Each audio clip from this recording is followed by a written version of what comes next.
শুভ বিকেল বন্ধুরা। দেখো এখন আমি বুদ্ধ পূর্ণিমা আজকে, তাই জন্য বুদ্ধদেবের জন্য আমি একটুখানি পায়েস বানিয়ে নিচ্ছি। গোপালের জন্য পোলাও আমার মেয়ে বানিয়েছে, তাই জন্য ঘি দিয়ে ভালো করে চালটাকে করে নিয়েছি। আর বুদ্ধদেবের জন্য নিয়ে চলে এসেছে দেখো থালা, দুটো গ্লাস, দুটো চামচ।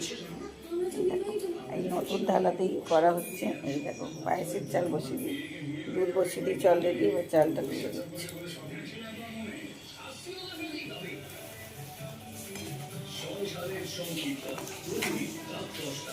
আর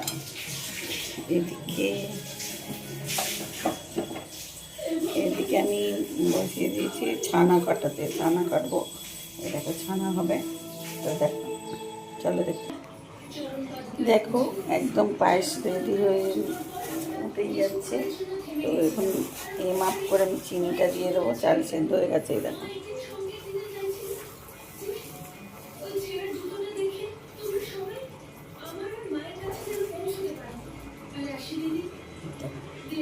চিনি দেওয়া হয়ে গেল, আর এখানে আমার ছানাও কাটানো হয়ে গেছে। দেখো